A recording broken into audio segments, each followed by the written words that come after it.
讲到这热天时啊，大雨的雨水有较济，而且这大雨过后了后，这网桶是硬硬飞，这碳白网变甲真济，赶紧爱防治做伙者。面对着这天狗热，千万唔通慢皮。啊，若讲到这天狗热，伫咧南部是较严重，防疫小组也要拜托这消防局出动空袭机来到巡查，看敢有积水的所在无。另外，这台南的确诊人数，逐工拢有上百例。在地民众也伫咧烦恼讲，敢会出现这医疗量能不足的情形。病院表示讲，已经有启动分流啊，也有逐工去清点这病房的使用情形。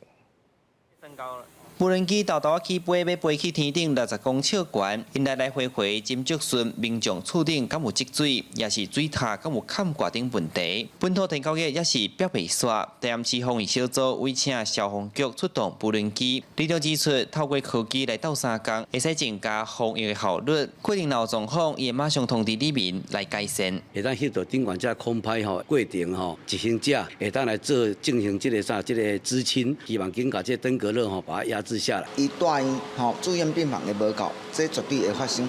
啊，这个医疗量能不足的部分啦，是够要安怎办？台南一天的天狗热确诊病例有200-300个，那严重就要带病院。有民众质疑病院的量能敢会放弃？根据了解，目前台南病院拢有启动分流收治，甚至病房内更用网搭甲铺板仔水加强防护，大家嘛盘点病房的情形。台南市立病院医疗副院长李永成指出，顶个月7月时啊，较少人动手术，不过因惊天狗热滚价袂停，未来恐惊量能加减有影响。外科的量能有起来之后呢，如果登革的疫情没有减少，或甚至在增加的话，那可能在急诊后床，甚至在病床上，可能就会稍微紧缩一点。病人本身有一些明显的出血，他有一些本身有糖尿病、高血压、卧床，或是孕妇，或是在独居的一些老人，我们大概都是会以住院为主。无论消毒也是出动无人机来对抗天狗热，上重要是民众爱做伙配合斗摒扫。基比病院医生讲，气温对碳白网影响真大，刷来气温若豆豆下降，疫情就有机会控制得来。